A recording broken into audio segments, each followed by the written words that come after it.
Thank you so much, and thank you so much for the invitation from the symposium organizers to be here today. So today, Lara and I are together presenting this talk, Knotting Data Together, Traversing the Stack as Collective Feminist Inquiry. And the question that let's see. Trying to advance the slides. Yes, okay. So the question that we are going to ask today is, how do we hold space for collective feminist inquiry? And we'll be answering this question in part through my own work as a co-director of the Ethos Lab at the IT University, first to discuss how I work institutionally to hold space for collective feminist inquiry. And then in the second part, Lara will be speaking about her own doctoral research, also looking at how we hold space for understanding collective forms of sense-making through empirical work with our interlocutors. And so one of so in my part of the talk, I'll be speaking about the Ethos Lab and the work that we do there. So Ethos Lab is at the IT University. This is the space that we have. It's a critical feminist laboratory dedicated to experimentation at the intersection of digital methods, ethnographic inquiry, and speculative fabulation. And it really is a physical space. And when we were first granted this space, we actually were really exploring what does it mean to actually have a lab? What can a lab be as a format that we were adopting to do feminist inquiry in. And who we are is this group of people. So I co-direct the lab with Vasily Kitsaknaki. We have a lab manager, Maya Acharya, and a group of team of TAs, and then of course affiliated researchers and junior researchers who enroll in our program. And when I think about what it means to bring together a collection, what we do in the lab is that we work a lot through sharing methods with each other, which is also something that we did this morning during the workshops in the morning. So we work with role play and storytelling, collage, sketching, zine making, co-speculation, a broad range of different methods. So when we asked this joint question for our talk that we're doing together, how do we hold space for collective feminist inquiry, I actually wanted to first take a step back and ask, where do we locate ourselves within the diversity of feminist approaches, and how do we navigate where and how we intervene within feminist inquiry? And I'll sort of argue that this is as much a question of just choosing among the various theories and methods that we have that might sort of suit our research aims, as it is about thinking about how we end up positioned within feminist inquiry. How have we ended up working with feminist theory based on our training, the access we have to field sites or to collaborative partners, including where we may also lack access to those things, as well as the ways in which academic conversations can become quite siloed and then kind of shape our thinking and limit our thinking. And one of the ways that I've thought this through is through a kind of the metaphor of the stack, in the sense that in the lab we've drawn inspiration. We have a small library. It's actually the only physical library in the IT University of Copenhagen, and in the library we have texts from feminist and trans-feminist and queer studies perspectives, decolonial, ecological, disability studies perspectives on technology, and we've also built reading lists together. And one of the ways we did that was through a rubric of saying, well, actually there's feminist inquiry at all these different layers. You have feminist approaches to user studies, you have data feminism, you have feminist work on platforms, on hacking, on algorithms, on protocols and servers, and there's so much inspiration in these different layers. But then I also ask, how do we end up in these particular layers? How do we end up with, is it because of disciplinary conversations and lineages that we're in, or is it because of the material practice and expertise that we bring? How do we end up there? And so, yes, we have sort of everything from data feminism to hardware feminism. So today we were thinking with this idea of collectivity is the theme, and considering that, one way we might imagine then collectivity across all this would be to kind of wire it up all together, which is kind of resonates with some of the work that Amaro Flood and others have done through their work on building feminist server stack, where they say that the feminist server stack to come is an invitation to amend our relationships with the lost rudiments and mechanisms of the internet, to be reminded of the material means of building building circuitry, to ruminate on alternative circular forms and modes of exchange, and to learn not just about the reach, but the provenance of elements of which they're composed, which I think also speaks to the previous keynote. And to reimagine infrastructuring as this geopolitical dance. And of course, this is a beautiful hope, and I think their work looking at sort of local feminist groups and their building of their own server stacks is very inspiring. But it also gives us an imaginary of collectivity as a kind of full stack feminism. Like if we could co-design from the bottom up the whole stack with feminist values from the ground up, what could it look like? But of course, that requires us to imagine a kind of totalizing and sort of empowerment via separatism, which might work for certain kinds of local practices for community building, but maybe falls apart when we also think about the ways in which we, again, end up in these stacked spaces. So someone I've turned to think this through is Phil Agri, who has written Toward a Critical Technical Practice, where he talks more about the ways in which we are each, if we are working in critical feminist, critical spaces in technology, we are each kind of residents of borderlands. And I'll tell a story actually from my own experience where I was part of a collaborative project with computer scientists to build the back end of systems in Denmark for when the law changes to be implemented into the back end of casework systems for service caseworkers who meet with citizens. And I thought this was really exciting because most of my training has actually been in studying software engineers and infrastructure engineers. I have not studied users, so this was a chance to actually do co-design in the back end of a system. But as we were writing the proposal, for some reason, I have training in ethnography, I kept getting sort of pushed towards the front end, so that I was then, my part of the project would be to work on the technological readiness of caseworkers, or to do co-design workshops with citizens, even though I was saying, like, that's not actually my expertise. And then I thought, well, once it's funded, maybe I'll gain access again to the back end. And that also proved to be difficult because of just disciplinary divides and also pace and speed of the project. They didn't want ethnography or research actually happening in the back end. That wasn't where they didn't see that as research. But I did go to one meeting where someone said, well, if we are able to build this seamlessly enough in the back end, we can actually make consent obsolete.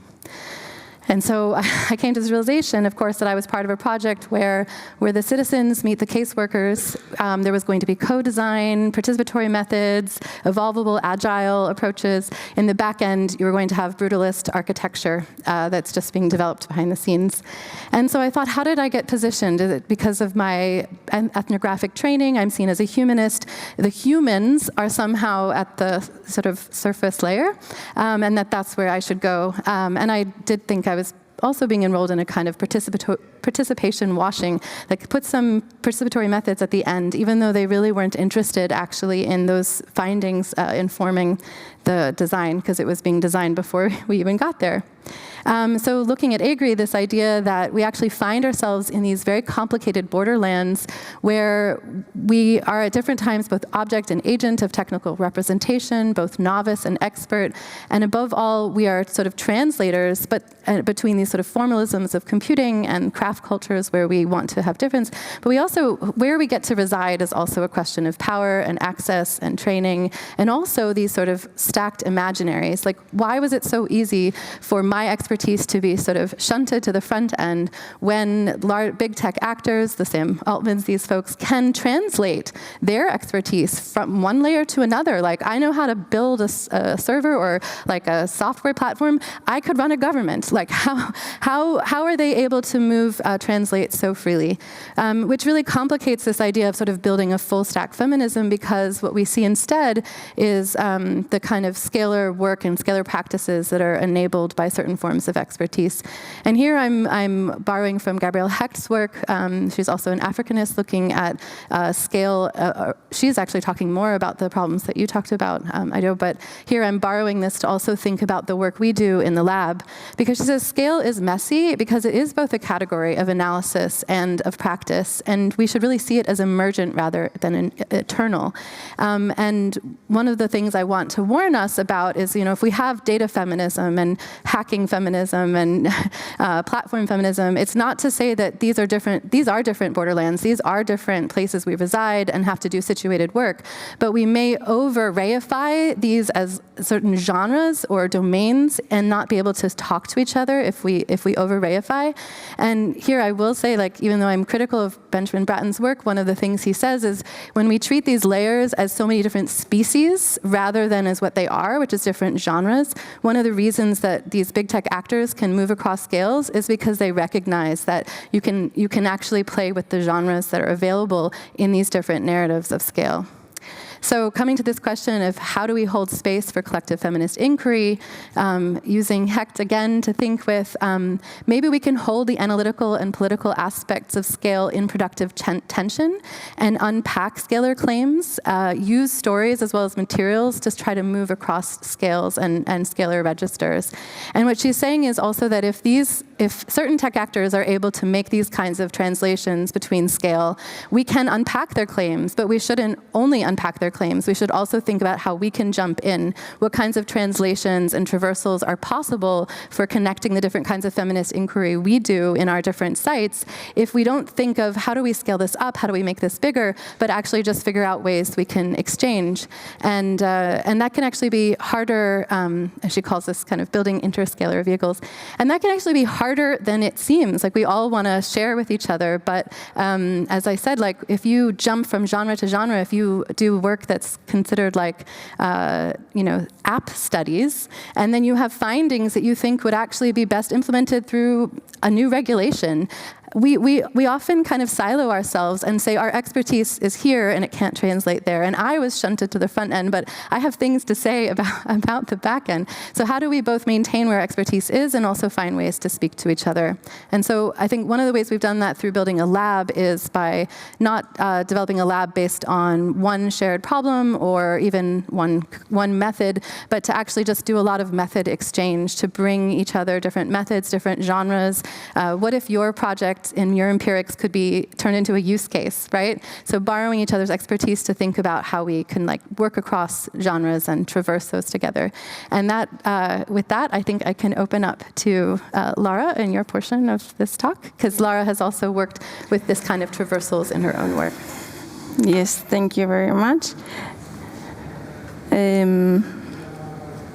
Yes, so I want to shift our focus a little bit, and I think my part of the talk will very much tie in with what we experienced and talked about this morning, of how our body is in our research, how we engage with our body, how we engage with technology with our body, how technology has an impact on our bodies, and how we hold space for collective sense-making. I think this morning, at the workshops this morning, was a brilliant example of how we hold space for collective sense-making.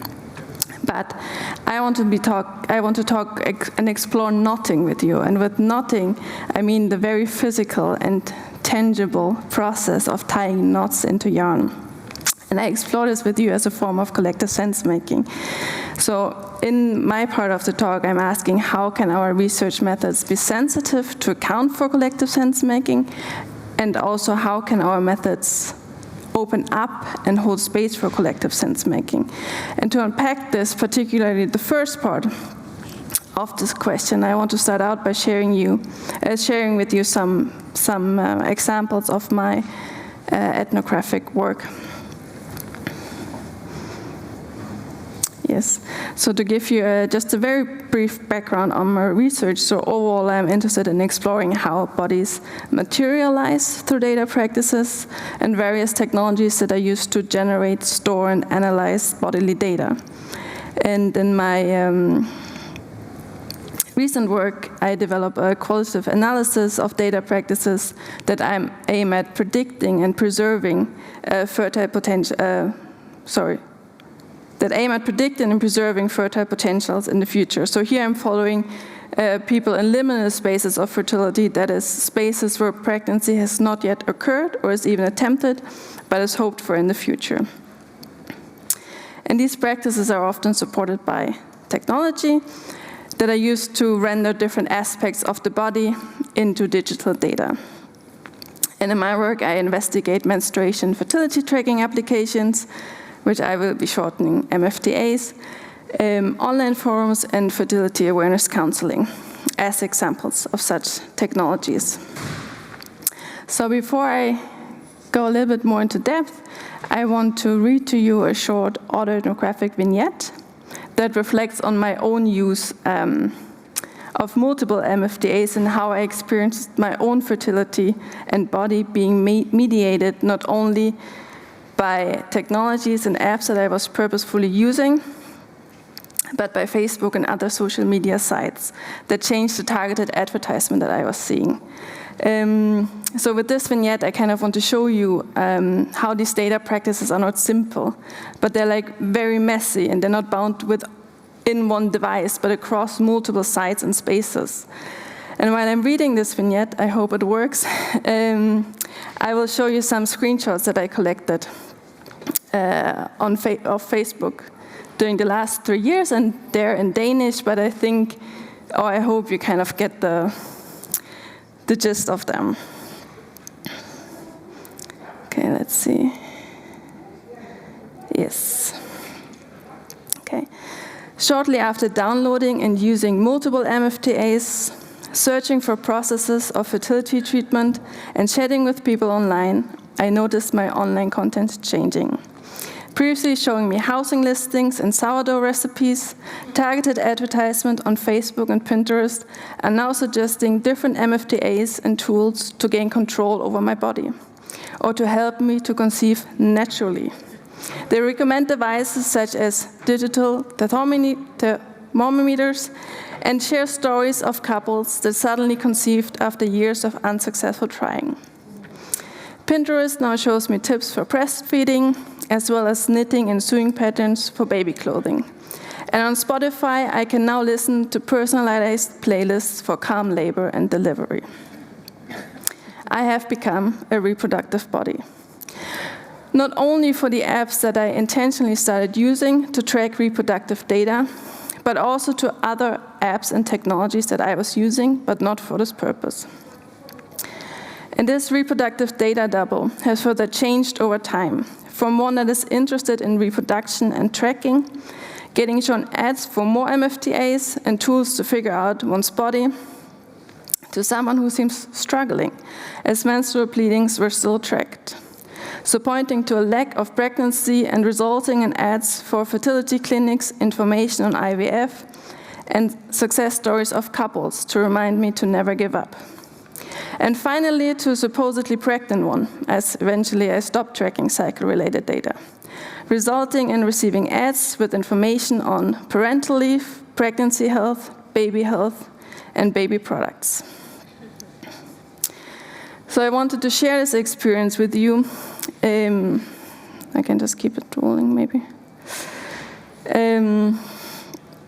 Because I think it shows what is at stake when using data technologies, in particular in this case, reproductive data technologies, and it's not only do they pose a serious issue for data privacy, but it also shows how we cannot understand technologies as isolated and bounded units. And that is understandings of fertility in this case not only become shaped through specific technologies like MFTAs, but through the systems and configurations they're a part of, and through the certain pathways these other types of technologies are offering the user based on their data profile. So while I started using MFTAs on purpose, and in the beginning thought that this is here where my research would take place, it was these other kinds of encounters and platforms that I had to navigate and which shaped my understanding of fertility.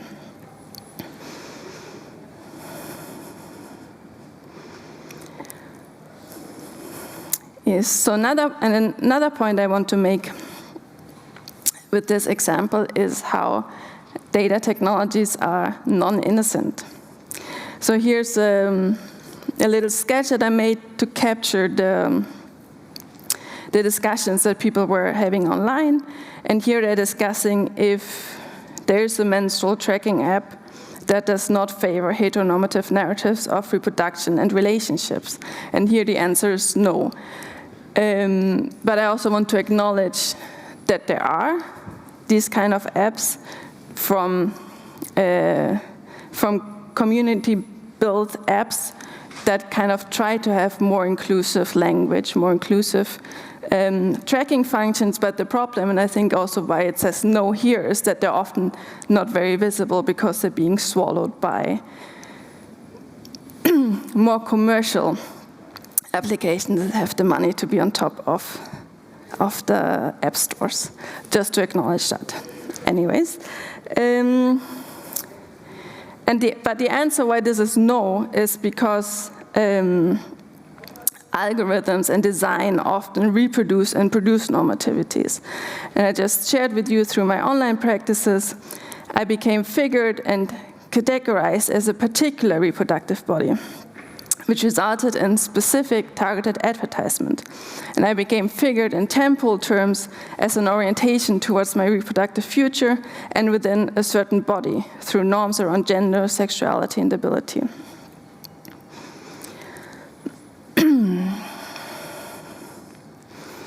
Yes, so then when encountering technologies that are scripted to very normative ideas of bodies, sexuality, and health, users will most of the time feel a misalignment with their own experiences. And to make sense of these data outputs or their bodily experiences in light or maybe even despite of those norms, they often turn to practices of collective sense-making. And here, online forums on Reddit or discussion forums within the same app space are exemplary objects where collective sense-making is taking place. So by sharing bodily sensations, test results, and emotions, or putting data from other sources, from fertility testing or clinical results, into those spaces, people make sense of their own data on the backdrop of other people's data and experiences. So for example, here is a sketch where people are discussing if the lines on the pregnancy tests are getting darker, indicating a pregnancy. And based from their own experiences, they collectively constitute that this person is, or at least should be, pregnant.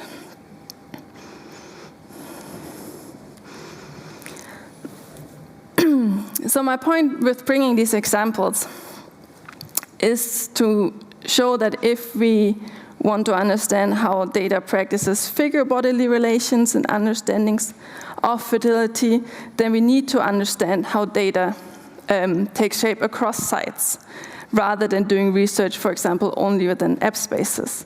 And we need to understand technologies as part of our living networks and relationships and how we collectively make sense of them.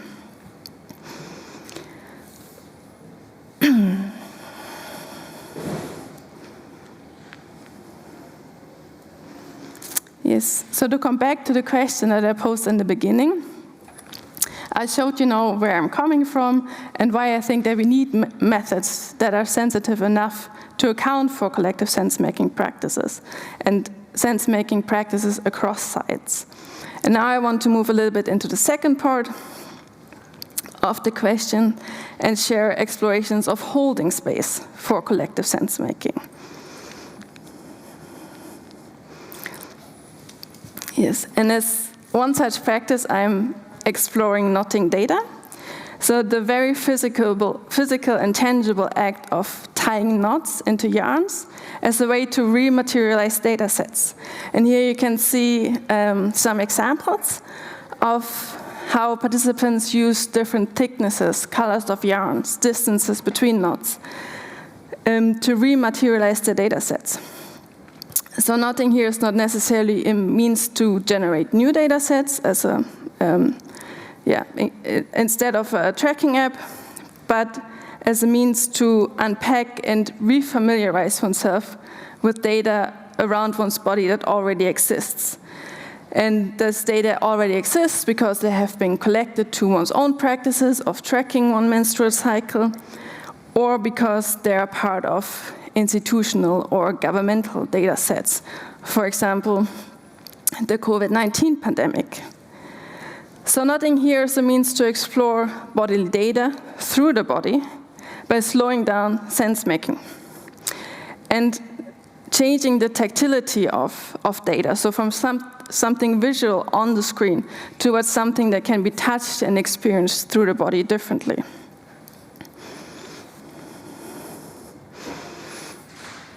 So I explored this in different collaborations with Vasily Kitsagnaki, with Marisa, and with Tanya Perez-Bustos, where we conducted 4 workshops and invited participants to rematerialize data sets in relation to the COVID-19 pandemic, because that was the time we were in, where we all just came back to work, into offices again, going to conferences again.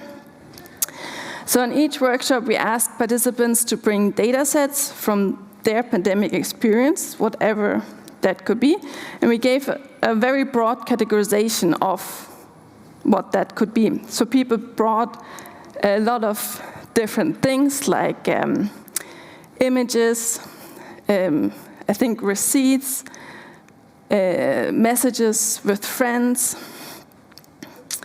calendar entries, meeting entries. So it was a very broad, or also like maybe the more obvious, like step counting tracker, workout trackers, menstrual trackers. So we had this mass of different data sets, and then through different phases, we guided participants to rematerializing the data into knots by giving them different prompts and inviting them to use the different dimensions, such as color of the yarn, thickness of the knot, thickness of the yarn, distances between knots, to think about the data in relation to their bodily experiences.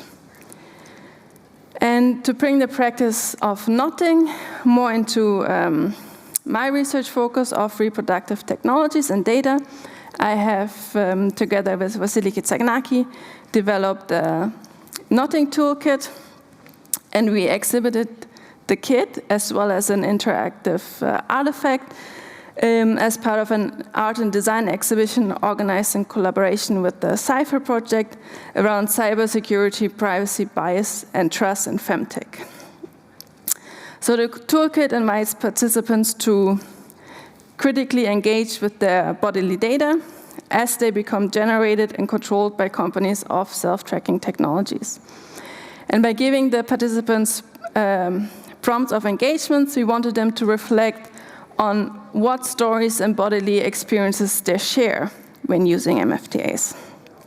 So by bringing this into the relation with the respective privacy statements of the apps that they were using, they reflected on aspects of ownership, agency, and trust.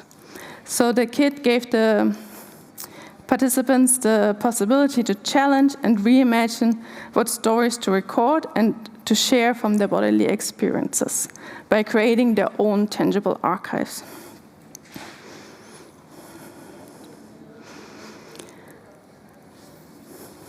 Yeah, so through these different explorations, we find that knotting as an approach to materializing data can put a focus on missing data. So by using yarns, hands, and knots to review and remake data archives about bodies, about bodily experiences, puts a focus on the subjectivity of archival making and the curation of it. So it puts a focus on how one decides what information will be collected and preserved. It challenges how emotions and personal experiences are aspects that are typically neglected in objective data presentations. It can serve as affective relations. So through mapping data to knots, participants reflected on their personal experiences such as illness, anxiety, or physical pain. For example, the image that I've added here as well is one participant that revisited her anxiety that she felt during the COVID-19 pandemic. And to cope with her anxiety, then she went on a lot of very, very long walks. So to the workshops, she brought her step counter data, and she chose a very narrow translation or rematerialization of her steps into knots. So I think each knot is 100 steps, and each string is 1 day. So you can see she walked a lot, but by doing this, by revisiting these kind of feelings and by engaging in this very slow process, because she didn't make it easy for herself with this small narration. So it took her a long time to do all these knots. But through this slow, repetitive act, she revisited her feelings during that time. And the third point is that it can trouble notions of time. One thing is, as I just also said, the time that it takes to knot, but also that it can challenge a linear representation of time. So allowing participants to explore temporalities in a more fluid and interconnected manner. So for example, by knotting pandemic data, those experiences became part of a broader scope of time in their body, spanning across the past, present, and bringing it into the future. And they can also facilitate collectivity. So for example, people made sense of their sleep data in relation to their pets, or of larger life events in relation to environmental events like hurricanes. So knotting allowed for making relations with other humans and non-humans' bodies visible, because it allowed for them to be part of their data sets and made those other bodies visible in their data. But it also contributed to a collective sense-making with the other bodies in the room. So by inviting people to rematerialize their data sets, we also created space for them to make sense of, for example, their pandemic experiences in relation to each other and with each other. And this point I want to unpack a little bit more, because it also ties into the question that I asked in the beginning: how can we facilitate space for collective sense-making?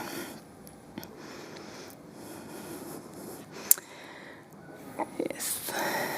So one thing, of course, is that we asked people to present their artifacts at the end of the workshops, which kind of created this collective sense-making and people sharing their own experiences in response. But we could also see how people almost naturally started sharing these experiences while doing the knotting, as the knots became kind of the object around which we could all gather to talk about very traumatic, potentially traumatic, intimate, for sure, experiences. And for example, in the exhibition, which is the third picture from the left here, is from the exhibition. And when we gave this into the exhibition, it was just empty strings. So we asked participants to add knots while they visited the exhibition. So knotting here allowed for a collective sense-making of data privacy over time, as people responded to each other and reflected on issues brought up by other people through the knots and through knotting with each other. So in this case, we also asked them not to only do knots, but also write little annotations to it, so people could respond and relate to that.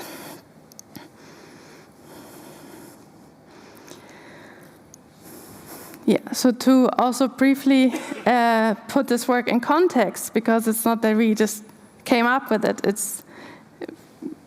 it comes from existing practice, and we really want to acknowledge where these practices are coming from. So first of all, our way of knotting, we take inspiration from the ancient and still living practice of kipo knotting, which is an indigenous Andean form of information storage, where different forms and arrangements of knots can hold meaning. So they're a mnemonic device to record both qualitative and quantitative information.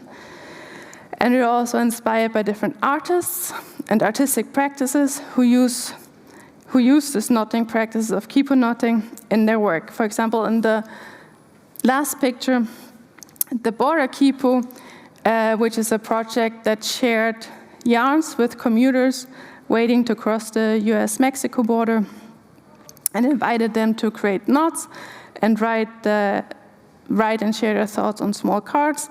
And then at the end of the day, they tied all these pieces together, creating this like very large collective kipu to illustrate daily migration. But of course, also within a research space, where people are exploring material and tangible methods and practices for making sense of experiences, such as Laura Devendorf, Daniela Rossner, and Tanja Perez-Bustos. And these feminist approaches also recognize knowing as a material practice and place the body into continuity with cultural memories and undervalued feminized forms of craft work as an epistemic practice.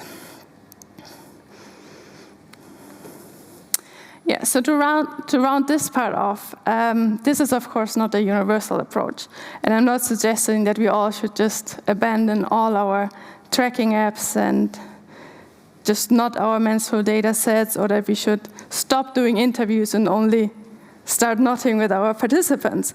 But why we wanted to talk about this here is today to think knotting as a feminist method to think across the stack, to make connections and relations visible, to include different layers, and to foreground subjective understandings of data, and to make visible labor that is involved in creating and engaging with data, and how people relate to data across scale and size. For example, data that is simultaneously part of governmental and personal data sets.